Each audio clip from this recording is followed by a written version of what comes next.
Good evening, and thank you for joining us today. We have a lot to cover, and it's great to speak with you again. It's been a while, but we have a lot to report and have some great distinguished guests with us today. To my right, I have Major General Cameron Holt. To my left, I have Ferdy Rosari, former Brigadier General with the U.S. Army. Two very fundamental components to our advisory board. Lieutenant General Paul Ostrowski is going to be joining us remote, so you'll see him as we are able to integrate him into the broadcast. I also am joined today by our Chief Revenue Officer, Bill Matarani. Bill is actually in Beirut, so he's coming to us remote as he's working on some of the regional opportunities that have presented themselves, as I'm sure you're aware, with all the events in the news. It's been a while since we've been able to have a conversation. The company's been working very hard to achieve its compliance goals and to work with the OTC markets group to get beyond the CE timeframe in that whole era. In that time, we have really had some fundamental transformational change in the company. We have shed the businesses that we had been pursuing outside of the defense industry, the defense sector. You might remember that we were pursuing things like digital transformation. And while that's still relevant inside the defense industry, and more importantly, inside the company, it really was not something that we felt was a core competency of ours. Similar with the other businesses where we were pursuing some renewable energy projects, et cetera. So in the course of the last 2 years, we have acquired a drone platform company, Catalyst Machine Works. I'm sure everyone's familiar with that. We've also been able to close a contract with the Ukrainian effort. Along with that, we were able to acquire Datron World Communication. We were able to bring Bill into the mix because of that acquisition. And we've now had a year of operating as an integrated company, working to streamline operations and attack all the opportunities that are available to us. I do want to give Bill a moment to introduce himself and say a few words, and then we'll have our advisory board members follow suit. Bill, tossing it to you. First and foremost, I'm glad to be here. With a history of over $1 billion in sales of equipment and services, we understand the process of accomplishing that goal again, and have positioned Cyberlux to meet and exceed that number. This is the reason why we created the Global Integration Services Group. Their concentration is going to be in the following combatant commands: Southcom, AFRICOM, EUCOM, CENTCOM, and Indo-Pacific. Thank you. To help with the understanding of the Cyberlux Corporation as it currently has evolved, I've prepared some slides to answer some very specific questions. We'll move through those pretty rapidly.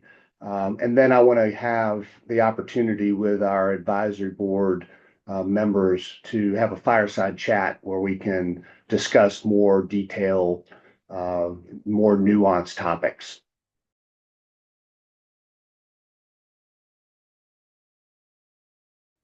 It's really an honor today to be joined by my distinguished colleagues, Lieutenant General Paul Ostrowski, Major General Cameron Holt, Brigadier General Ferdy Rosari, and my Cyberlux colleague, Bill Matarani, who's our Chief Revenue Officer. As a brief overview of the company, our mission is a defense industry solutions provider. We serve both the U.S. forces and our partner nations around the world. We are organized into 3 verticals inside the company. UAS, our Unmanned Aircraft Systems Division. Our focus is providing tactical intelligence, surveillance and reconnaissance, and kinetic strike drones of what is known as Type 1 or Group 1 size. These are focused on being very cost effective and positioned for rapid deployment for whatever dynamic battle space we find ourselves in. Daytime Military Communications, which provides HF, VHF, and UHF tactical radios for naval, land, and other government uses, including some countries we are being used as a backbone for avionics in certain cases. And then finally, our newest division, which has developed over the last couple of years of activity, which now has settled down into global integration services. This is where we bring expertise across many domains to encompass both military training and advisement, and also to support market requirements that our partner nations have that transcend the typical products that Cyberlux has to offer through our UAS and DMC divisions. From an organizational standpoint, we get to work with our advisory board very closely. It's been an amazing skill set and capabilities reach for us to be able to include these distinguished guys in our management team. And then across the company, you'll find that we have the typical organizational elements that you might find supporting the three divisions we just discussed, UAS, DMC, and GIS.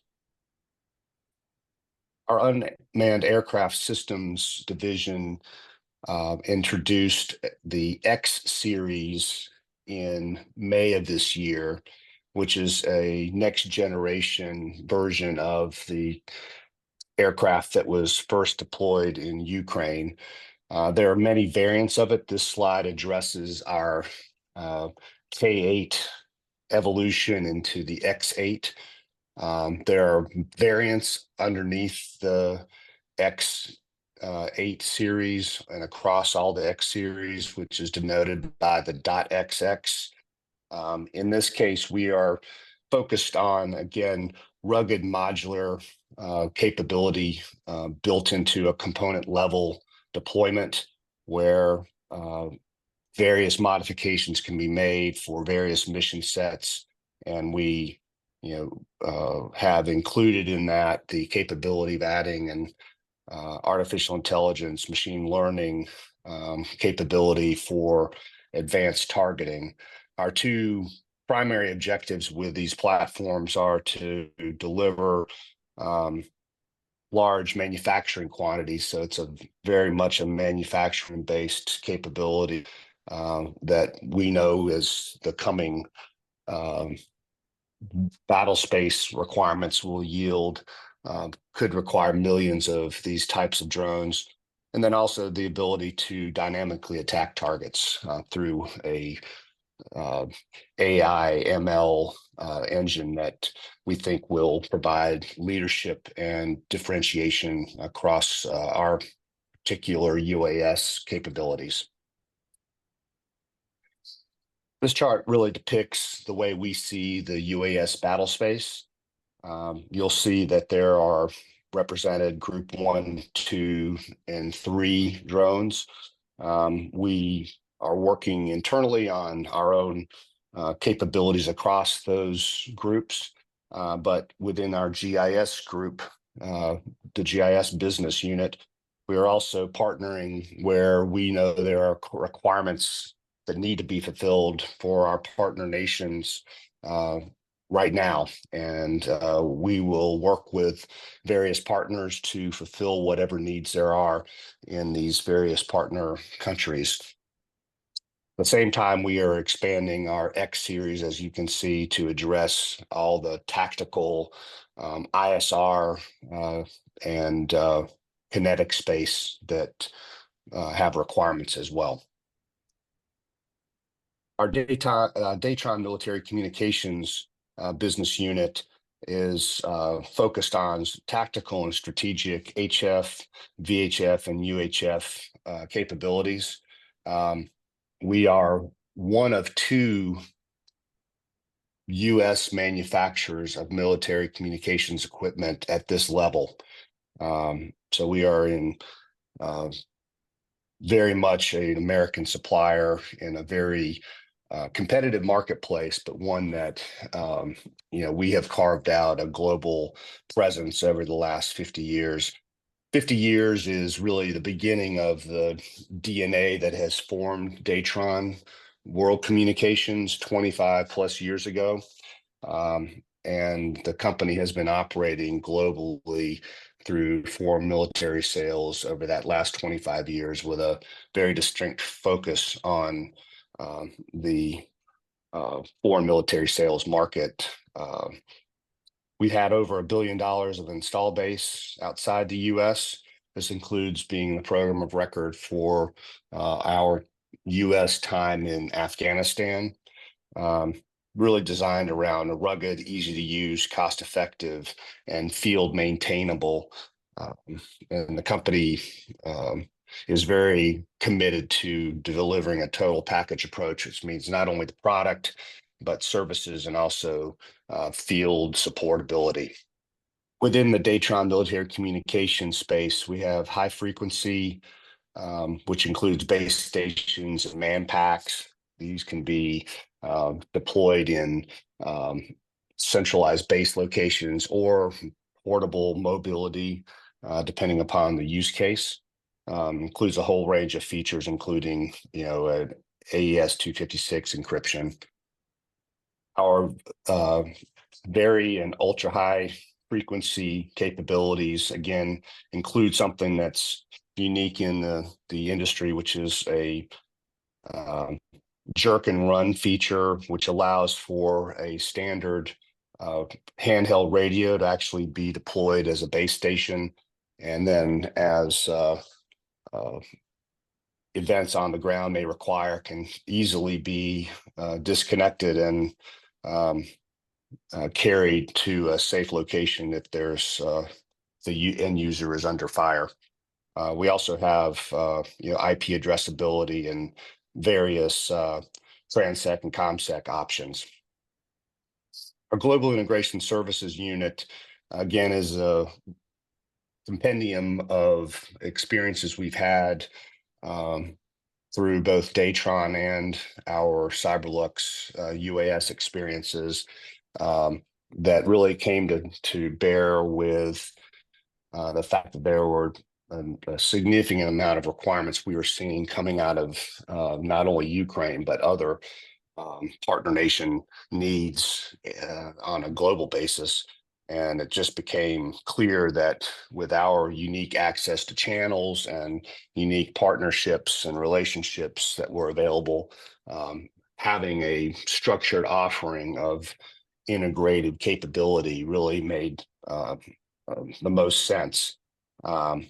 This includes, of course, developing tailored mission-ready solutions and deploying those systems.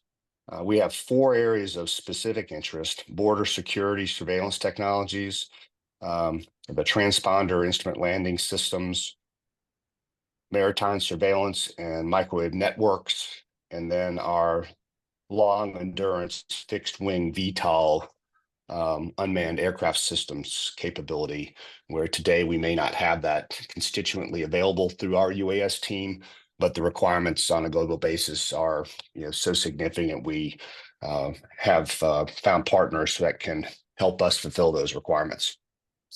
From a border security surveillance technology standpoint, we have a whole portfolio of leading edge radar, sensors, communications, power, and command and control technologies. That includes small UAS detection radars, also mobile surveillance platforms, of man-portable surveillance as necessary, and then of the ground surveillance radar as a baseline.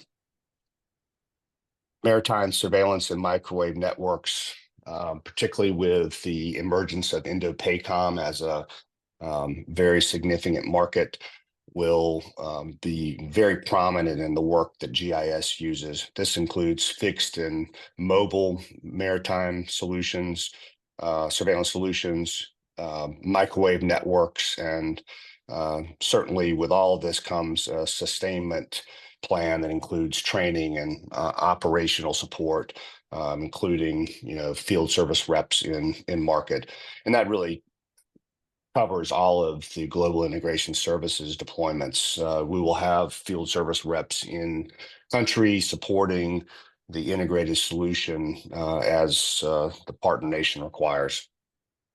From a long endurance fixed wing VTOL UAS standpoint, when we see requirements that require long flight time, unique payload, specific ISR capability, we now have a set of partners that we will turn to fulfill those requirements.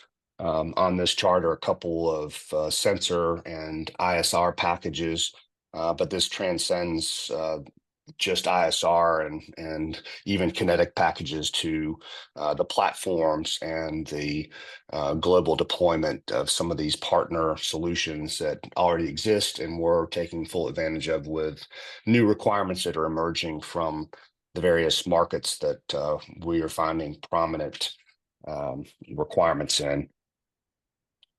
This is really the definition of what we collectively call Cyberlux Defense. It's a moniker we use to really encapsulate the three divisions inside the company, and it I think is a good catch-all for the world that we see Cyberlux pursuing as we go forward over the next let's say 5-year horizon as a target zone. Thank you very much. Let me ask our distinguished guests here to introduce themselves. Cameron? Hi, I'm Cameron Holt. I'm a retired Major General from the Air Force. I left the Air Force 2 years ago as the Deputy Assistant Secretary for Contracting, and also had the opportunity to lead an acquisition task force when the pandemic hit. My boss, Will Roper, asked me to stand up a task force to help DHHS.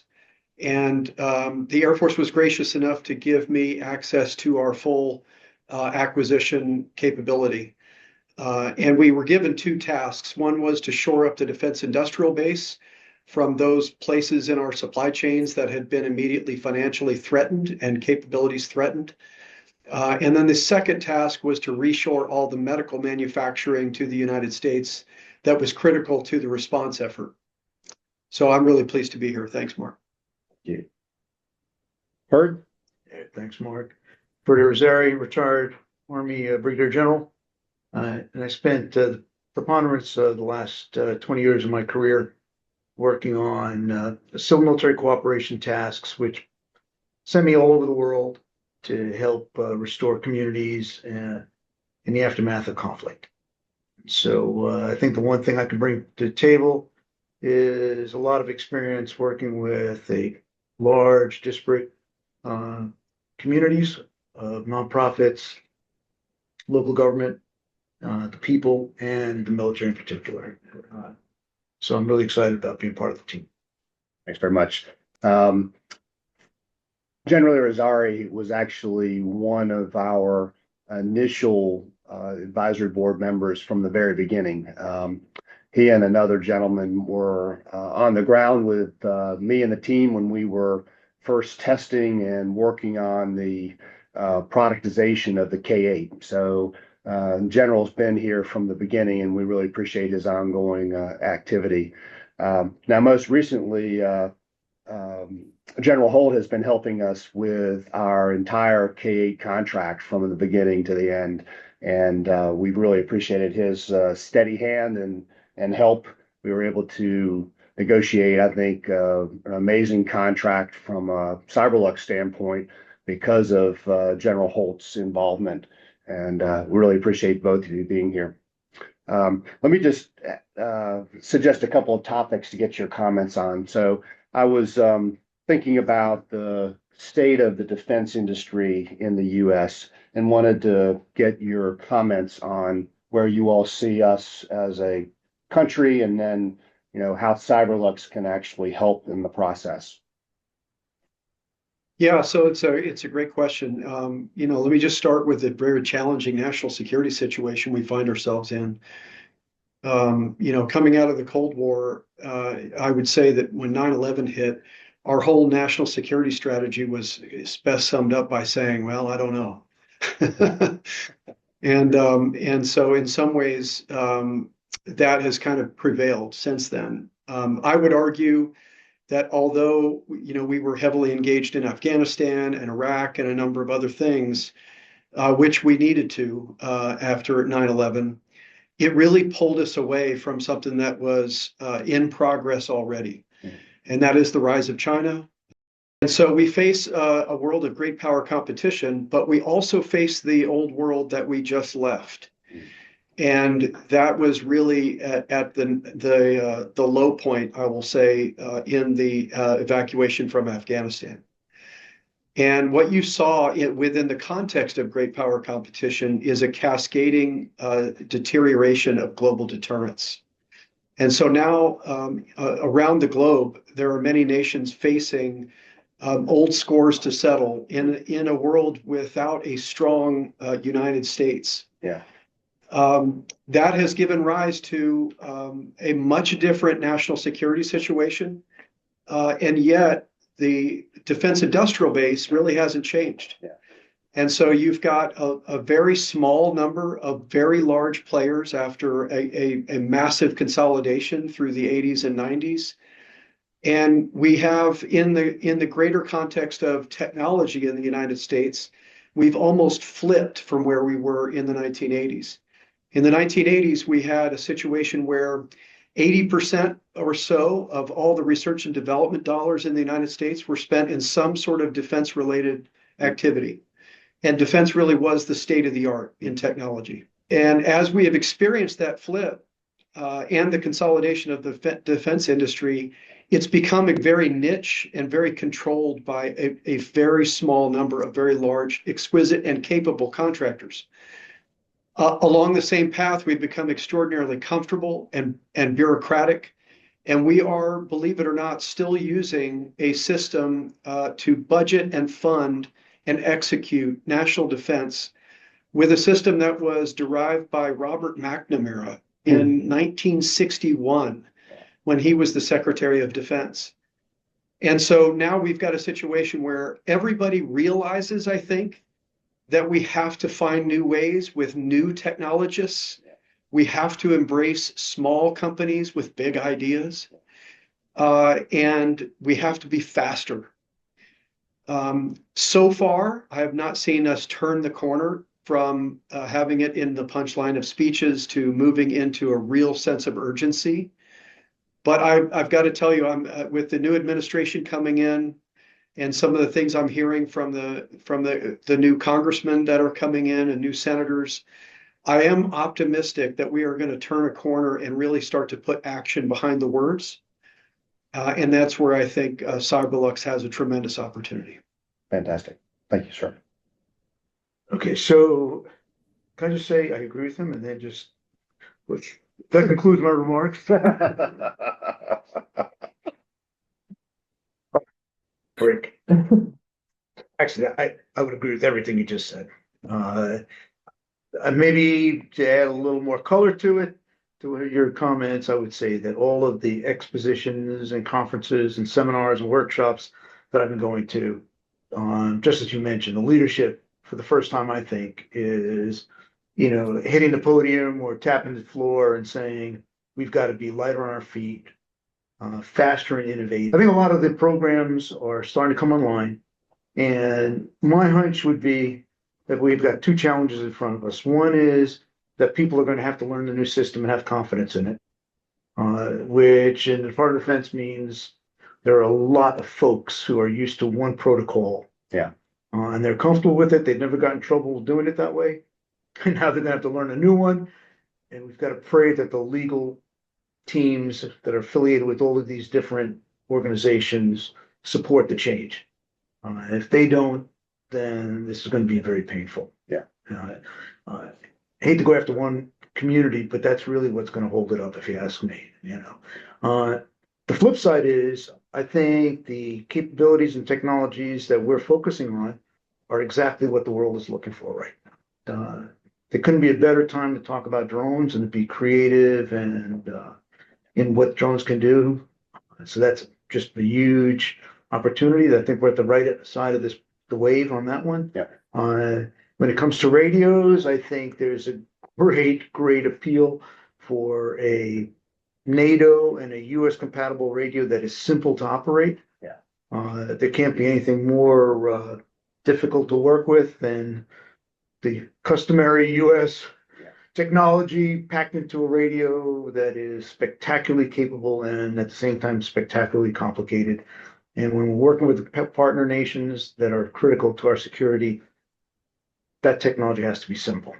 That's correct. And so anybody that's gets in line and says, I've got a simple technology that can still be compatible, I think is a really winning combination for us. So I'm excited about the potential.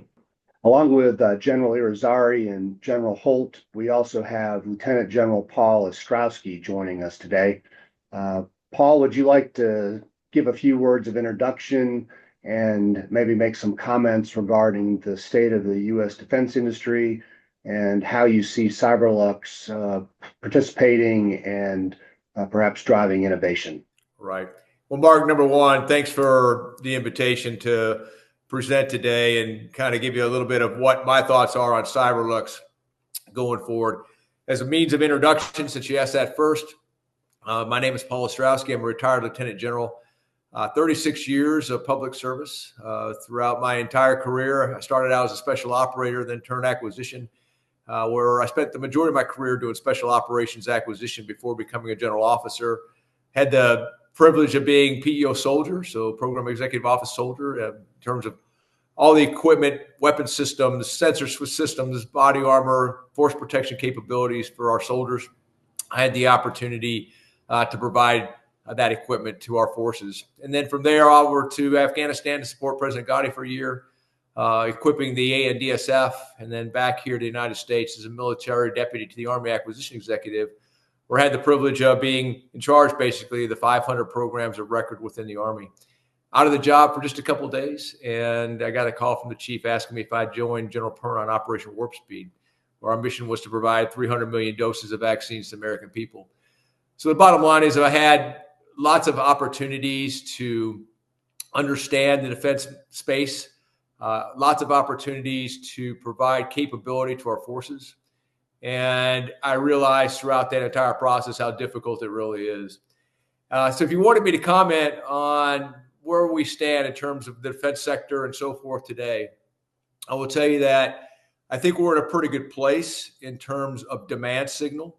Clearly, the equipment that you've seen in Ukraine from the United States compared to that of Soviet or Russian equipment, and even that of our NATO partners, U.S. equipment demand is going through the roof.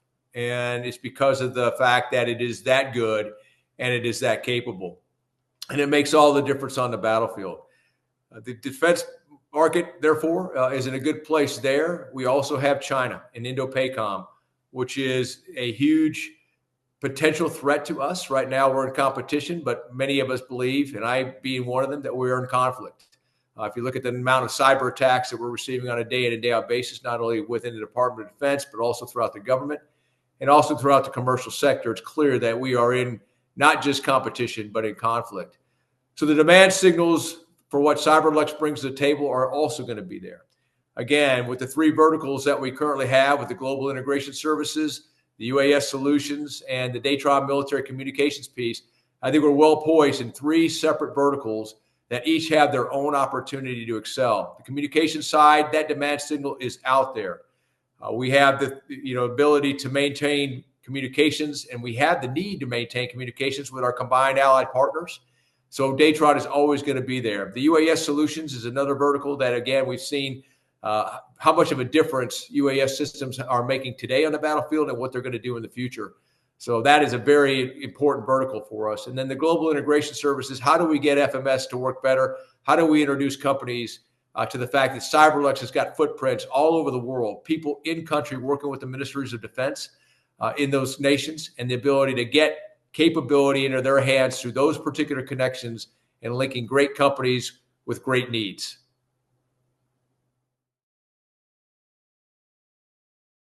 We've already enhanced our position in Indo-Pacific by deploying our sales director to be stationed in the AOR. He's a former Army attaché who has lots of experience in the region. As for timelines of securing additional contracts, that all depends on the FMF process, which is usually about 1 or 2 years. As for DCS, we've already secured contracts in Indo-Pacific and right now are increasing our capabilities to add more sales to our business.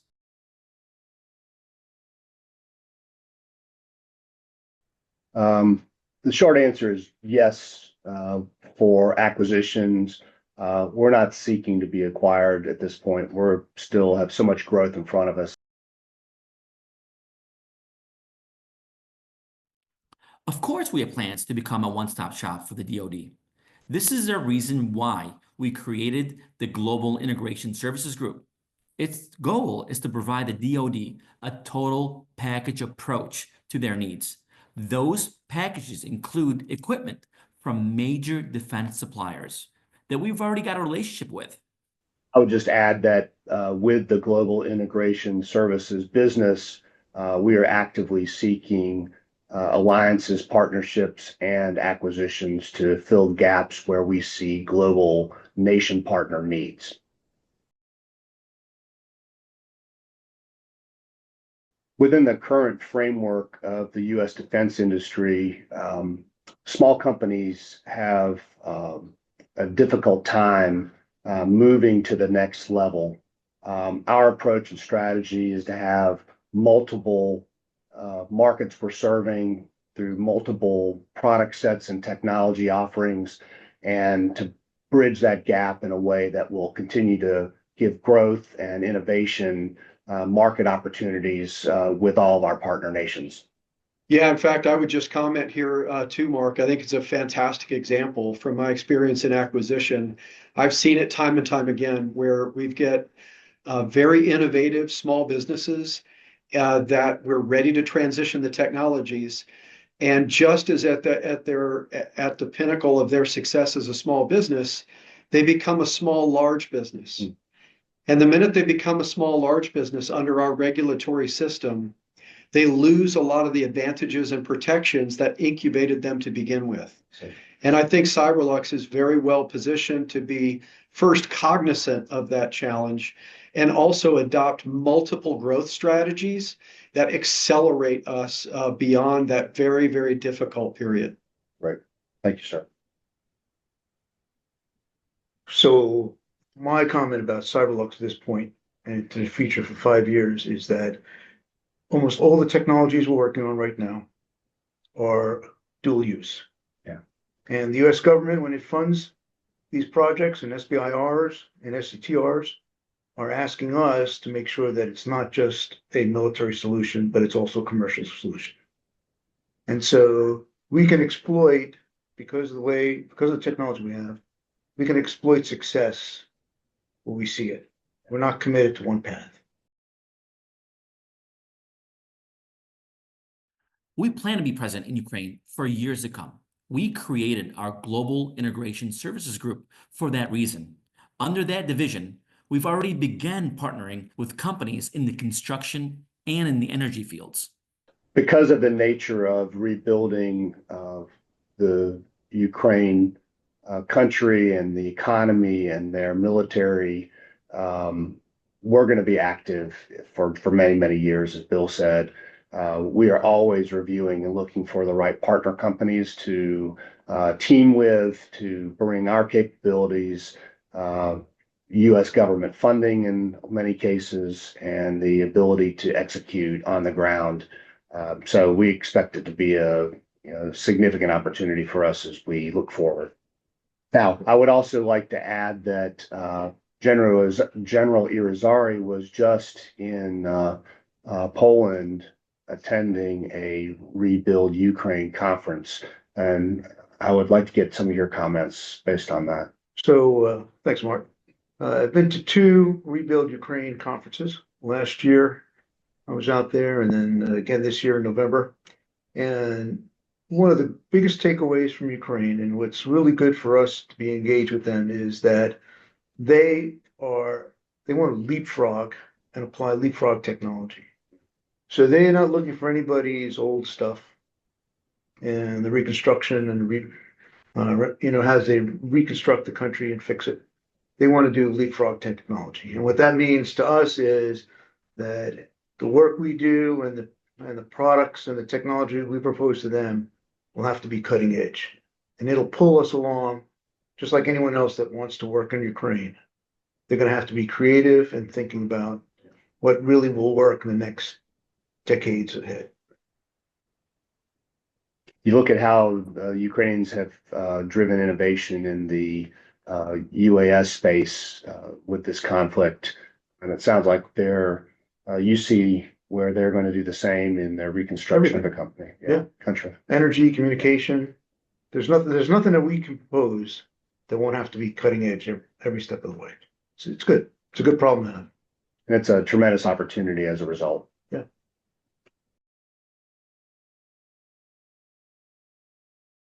Under our GIS division, we've already partnered with a CUAS manufacturer and have already demonstrated that capability to an international customer.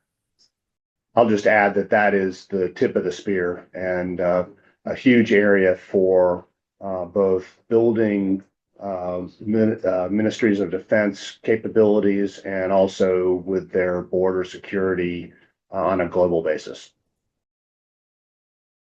We are registered already with DDTC, the Director of Defense Trade Controls, where that allows us to apply for a license to broker deals internationally.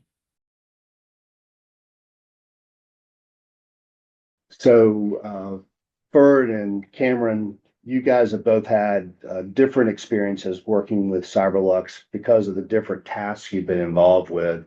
But I am interested, and I think our shareholders and interested parties would be interested in understanding what your takeaways from working with this team. We've assembled a lot of very high caliber people, and we've had some very difficult situations and timelines that have been compressed, and execution, which is always on the forefront of the Cyberlux team's objectives. Just thought I'd ask, what's your takeaway? How is it to work with Cyberlux? Where do you see our opportunities? Where do you see our... Yeah, I mean, the way I would start that conversation is, one, it's fun, it's fast, and I like winning. And I think Cyberlux brings all 3 of those things together. So Mark, when I left the Air Force, I took my family out to Hawaii for a vacation because it was well-deserved on their behalf. And I had been to Hawaii many times as we were looking at planning for Pacific operations, and I never got to bring my family with me. And I brought them out there, and I was getting texts already in my phone, and I got some job offers from some of the very large defense firms, which I'm very humbled by and appreciative of. And it's not that I have a problem with them at all. They're really capable contractors, but at the bottom line, I had to say no. And the reason I had to say no is because of the culture. We have become too complacent. Our large defense firms have become too much like the government. We've embraced a process that doesn't work. And I'll just end that by saying, being around the Cyberlux team is like being around warfighters that want to support warfighters. And they don't care what kind of barriers we need to break through to do that. One of the very first things I was asked to do for Cyberlux was, and I didn't even know if I could help you because I was, busy with a lot of things. But I decided to just write up a short paper on how to hack the foreign military sales system and move quickly.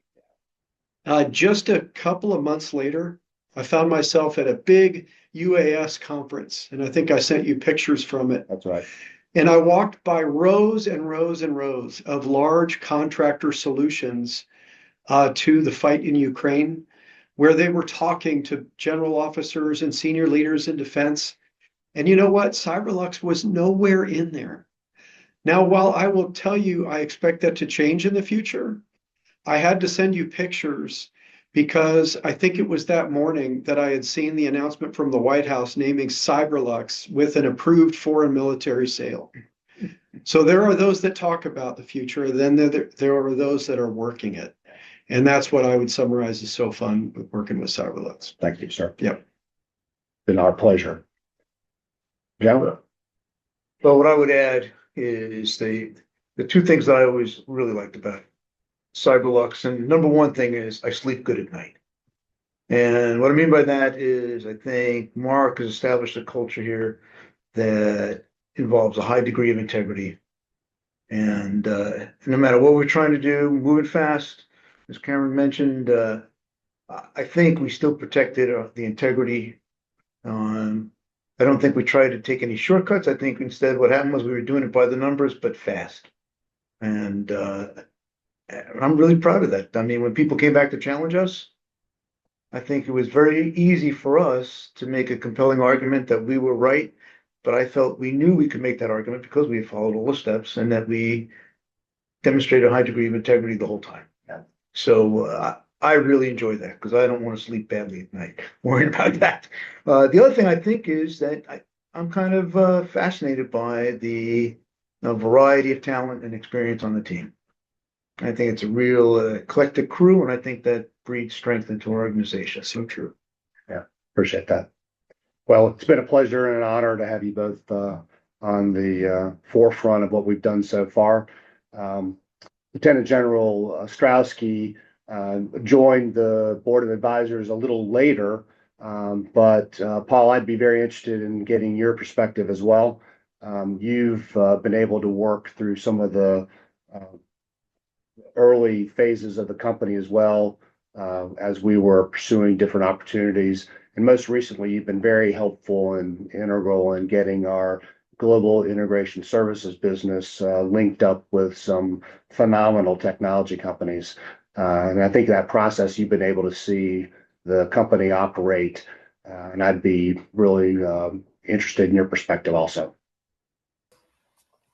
Well, thanks, Mark. And yeah, the bottom line is you got to go look at where the company has come from and the values that the company first and foremost has. That's what excited me the most about Cyberlux. It's the honesty, it's the commitment, it is the integrity of being able to always do the right thing regardless of the situation. It's the fact that you look at this entire company from your position, and you see it reflects you and the person that you are and what you bring to the table. And you surrounded yourself with experts across the different verticals that are going to allow the company to continue to do really, really well in the future. So I'm excited about working with Cyberlux. I always have been. And I think that with respect to the three verticals, as I talked about before, between the military communications piece and U.S. solutions, I'm really excited about the global integration services.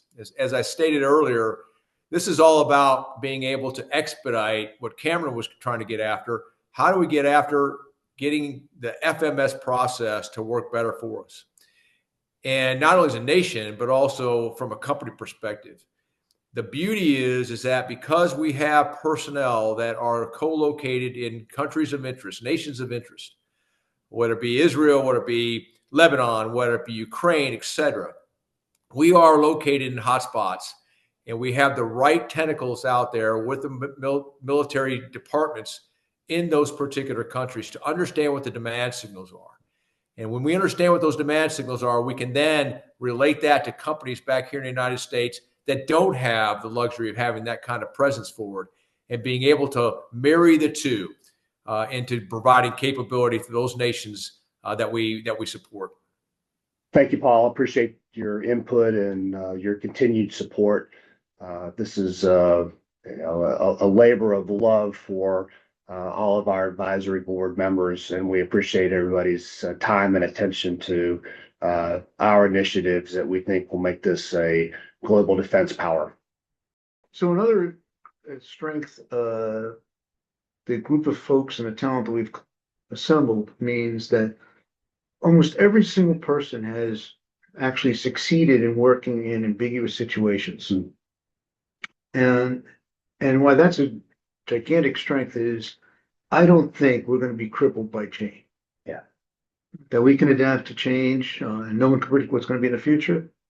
And I think the team that we have in Cyberlux has got the seniority, the maturity, and I also believe the ingenuity to adapt to any change that may come our way. So I'm excited about the future because I think we're going to have a lot of fun, as Cameron said, adapting to it and coming up with working solutions. I appreciate your comments. We like to think about ourselves as driving change in everything that we're doing. And sometimes we are faster than we should. We have to reevaluate and regroup. But I'm very much of the strong mindset that I'd rather make a fast, bad decision and course correct quickly rather than make a slow, ultimately bad decision, because the environment we're in changes so rapidly, right? So we like to make quick decisions, course correct as we go. So I think some companies, are intimidated by change, and some are so wedded to a solution that if a customer says, "Hey, can you make this round thing square?" they'll try to convince somebody that their thing ought to be square. Yeah. And I like the idea that the folks I've met so far in Cyberlux, they accept the challenge, glad to find out that there's something that needs to be improved, and are willing to try and solve that problem according to what the requirements are. Thank you, sir. There's the thing about Ukraine. Yeah. Is, and maybe there's two good points. One is that Ukraine is the perfect place right now to have dual use technology. Sure. Right. So the drone that can identify mines for minefields is the same drone that can find mines in a farmer's land. That's right.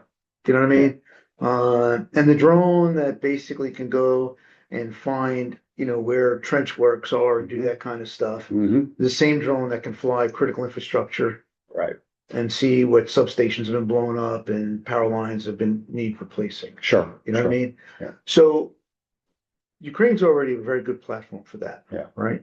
The other thing about Ukraine, though, is that I think that if you can establish your bona fides in Ukraine, you've got yourself an amazing, business card. That's right. For anywhere else in the world. Yeah, that's right. That has a similar problem. Yeah. So you cut your eye teeth on Ukraine, and I think you've actually created a very, very strong argument for your technology being very, very hardy, applicable, blah, blah, blah. The other thing that I think that we get out of Ukraine is we get great employees. Right. So, I mean, Very technically capable. right. So, I Very mean, how can a guy who, let's say as the war winds down, the drone pilot in the war is a great drone pilot That's right. anywhere else in the world, Absolutely. Yeah. So you take him and he goes over to a heavily mined country like Colombia, Of course. and you couldn't have a better guy to talk to the Colombians about unexploded ordnances and mines and stuff like that. Well, one of our reasons for being in the Ukraine is, number one, because of our experience with people and the war fighters, all of the people supporting their efforts, the dedication and the commitment, their focus on excellence, and their desire for liberty and freedom, despite the countervailing odds of their success, has just been inspiring to this company. It's really informed everything we've done, and with regard to Ukraine.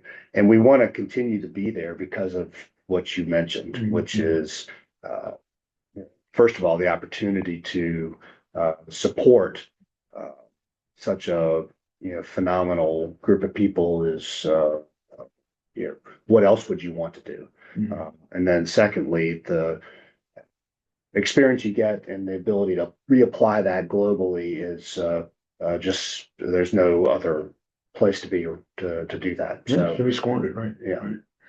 You know, the other thing about Ukraine that's good for us too is that at least a third to half of Ukraine can already start undergoing all kinds of reconstruction and repairing itself. So That's right. I think Demining for the next for 10 sure. years, right? Yeah, yeah. So I think when some people talk about Ukraine, which is to their disadvantage, if you ask me, they're waiting for the war to end. Right. And I think we can engage Ukraine right now. Exactly. Absolutely nothing that prevents us from Yeah. working on critical infrastructure, agriculture, restoring industry, all that. Well, there's a reason why Bill and I have been to Ukraine over 8 times, Yeah. and more in the future we expect.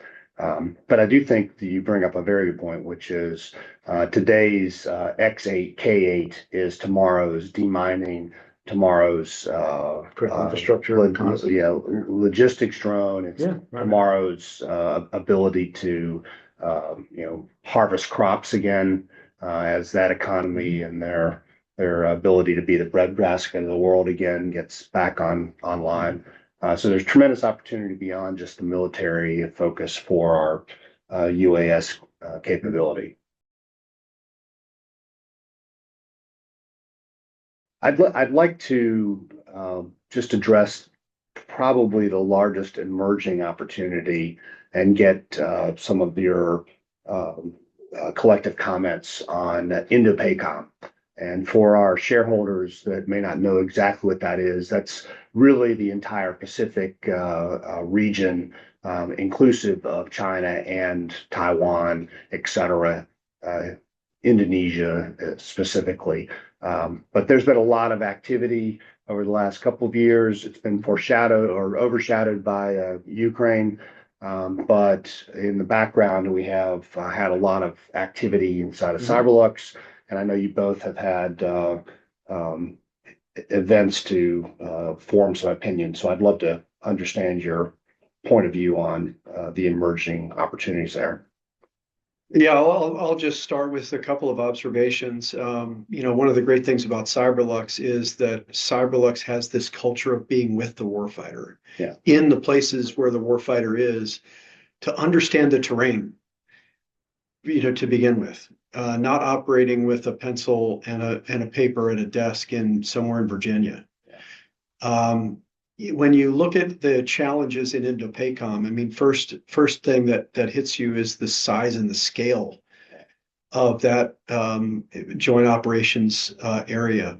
And another aspect of the Indo-Pacific problem set that is complicating, but also offers tremendous opportunities, is the acknowledgement, first off, that, looking back through time, America's really good sometimes at fighting the last war.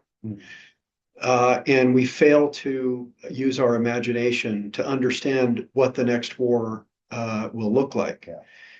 And I think more and more of us are starting to understand that even though we might define war in 20th century terms, where there has to be some explosion somewhere, there has to be an aggressive force that's actually seizing property, I don't think that that's the kind of war that we're facing or that we're engaged in currently. In fact, being an Air Force officer, looking back at World War I and World War II, the air domain was an emerging domain. And that domain of warfare became something that if you didn't master first, you were going to lose the war and lose it quickly. Yeah. As we look at the world today, there's at least 2 more domains, and I would say probably even 4 more domains of warfare that are emerging. The 2 obvious ones are cyberspace and space. And in fact, even during what we would call peacetime in 20th century war terms, there really isn't any international agreement of what represents an act of war in those 2 domains. And so you see ever increasing aggressive behaviors without any kind of deterrence, where anybody would recognize that an attack in those domains represents an act of war to which another country could respond in any domain. Yeah. And so I think you see that emerging even right now. As we look at that, even in another couple of domains, one is the economic domain, and attacking of supply chains. We just recently witnessed Israel infiltrating the supply chain of the Hezbollah and then implementing a precision-guided simultaneous attack on Hezbollah leadership. Now, who would imagine that you would use an economic environment to engage the leadership on such a scale so rapidly? Remarkable. That's right. And the other domain that I would say is the information domain, which includes the communications domain. In Indo-Pacom, you look at a challenge of having to compress the decision cycle across vast areas in a consolidated way that gives your adversaries multiple dilemmas at the same time. So we see the emergence of artificial intelligence, the emergence of new command and control thought processes, the emergence of manned and unmanned teaming, because we can't be everywhere at once with manned platforms. Yeah. And so as we think about successful engagement in that environment, the future will favor the bold. And that's where I believe Cyberlux is well positioned. I think there's one thing we haven't talked about. Okay. You know, it's a psychological principle, inoculation, right? Mm-hmm. We haven't talked about any the threats to Cyberlux or any of Cyberlux's weaknesses. You both have been very forthright in your praise for Cyberlux and your comments about the team, et cetera. But I'm also very aware of the space we're in, the competition we face. Where are the weaknesses that you see? What do you see that we need to focus on as a company as we move to this next phase of growth? Yeah, so I can begin.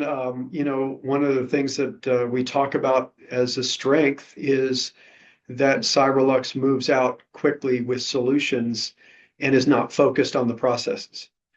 That also can become a weakness because as much as we would like to snap our fingers and erase bureaucracy and process, anytime you're spending US taxpayer money, that is going to be a part of it. And anytime that we might be equipping Americans going into harm's way, there is going to be significant technical scrutiny. And we're always going to need to have very, very tight tolerances, tight processes in every aspect of what we do. And so what I would say is Cyberlux has this challenge of trying to stay on that cultural edge, but also building in the disciplines into the processes that leave absolute confidence that all of those things were not skipped. And that's where I see one tremendous challenge ahead for Cyberlux as it grows. Oh, you agree. John? Well, I think it's probably pretty obvious and it's always been true, but as a global company, we're going to be vulnerable to political whim. Yeah. And so one threat to our company will always be the changing winds of any country we start to affiliate with. Yeah. And that I think is just part and parcel with being a global company. Right? We're going to work on the scale of doing business with African countries or Pacific countries. A change in regime could leave you on the wrong end of that situation. So I think we have to, being in Cyberlux space, no matter how good we are, right, we're vulnerable to that. And I think everyone who signs up to support us, work with us, has to accept that risk. You know, Datron has provided military communication equipment to over 70 countries. And part of the reason why we were motivated and ultimately delighted to acquire Datron is because along with a global business like you reference comes all of the compliance and all of the processes and all of the requirements that go with deploying U.S. government money to foreign nation partners.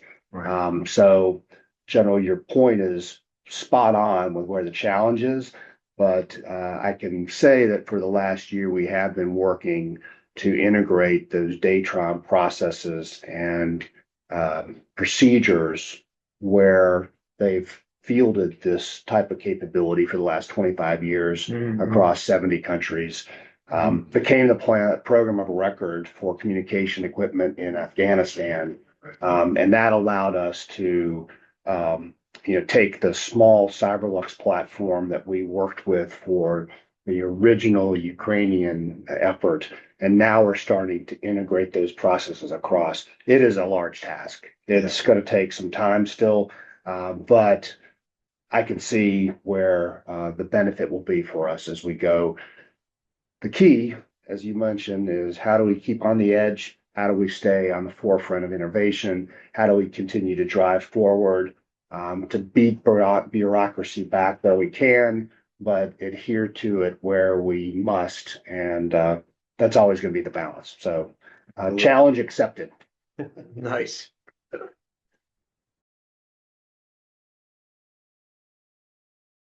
It's been phenomenal to have General Holt and General Irizarry here. Before we close out and I offer my comments to close the session, any closing remarks, General? Yeah, actually, Mark, I'll just end where I started. We're seeing a massive amount of change in our national security situation. And I think we're right in the cusp from changing the words into action when it comes to really taking a hard look at the way we fund and acquire and field capabilities. We have in the past have been very concentrated on the platform level. And it could take a couple of years to even define what the capability gap is, another couple of years to set it up to be budgeted, another couple of years to get it on contract, and then countless amount of years to actually get it fielded. And frankly, the national security situation has gotten to the point where that will no longer be acceptable. Yeah. And I see more and more people understanding that. I see companies emerging like Cyberlux, and some others that are actually starting to realize that we need to actually be in touch with the solutions, not just the platforms, and actually going off to create those solutions with direct contact with the warfighter situation and the joint operating areas and understanding of the terrain. And then allowing the military to come up with very innovative and unique ways to access that. We've seen the Defense Innovation Unit. We've seen different contractual methods like commercial solutions openings and other transaction authorities. And so I am satisfied that we are on the cusp of really accelerating this movement from the commercial technology market, which is now by far the state of the art. Yeah. And moving that into the military space. And I will tell you, if we can align those incentives between industry and the government and mission need, we will change the situation where currently I would say China is about 5 to 6 times faster than we are at fielding military capabilities. And if we can align those incentives, I will tell you, we will blow their doors off. There is no way they would be able to keep up with a degree of innovation. And I would say that future that Cyberlux is going to be a part of creates a deterrent value of its own. And that in the end should really be our design, is to avoid conflict in the first place by being so good at it that nobody would dare try it. And then I'll just end with how honored I am to work with the people that you have assembled together in this team. I think Ferg said it earlier. The different talents that we have are very complementary. They're not tremendously overlapping, but the respect that we have for each other and the deep understanding and experience that we bring to the table, I think has really made Cyberlux what it is. And I'm really looking forward to continuing that. Thank you, sir. Yeah. General Irizarry?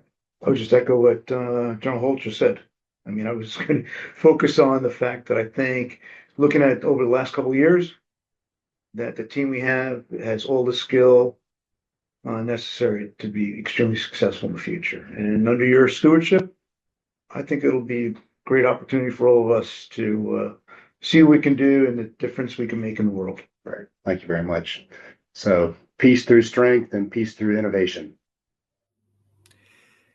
Yeah. So again, just really appreciate the opportunity to appear before the team today and be surrounded by such great leaders here within Cyberlux. I think the future is bright for the company. We are well positioned in the areas that are the most interest to the Department of Defense and to our nation and allied partners. Thus, I think that the company will do well. We have to continue the focus that we've got us to be successful to date. And that is by working those verticals and even expanding into more as we take a look at where the additional demand signals are going to be coming from as the global fight continues. And I will tell you that between China and what we're looking at in Russia, the needs of this particular company will always be there. And that could not present a better playing field and opportunity for the company going forward. So again, really appreciate the time that all of you have spent with me today and that I've got to spend with you, and can't wait to see what's next for the company. I'm very excited about the future of the company. I'm excited the personnel that we brought on board. We have folks deployed in different regions of the world. We know there's going to be enormous demand for equipment specifically tied to the border security. All three of our divisions are going to do great, and I anticipate big orders coming in the near future. Thank you. First, I want to thank our shareholders and stakeholders for joining us today. It's been a great conversation with General Holt and General Irizarry, and remotely with Lieutenant General Ostrowski. We're super excited about the positioning that we have in the marketplace with Cyberlux, with our core capabilities in the UAS space, expanding capabilities with partnerships, our communications capabilities with our Datron team, and then the enormous reach and opportunity space that the Global Integration Services team will address. We are poised for some significant growth as we go forward. I appreciate everybody's patience as we have gotten to this point in the company's evolution. And I look forward to having us deliver results as we go through time that will make our shareholders understand the value proposition that the company represents as we continue to solve global solution requirements.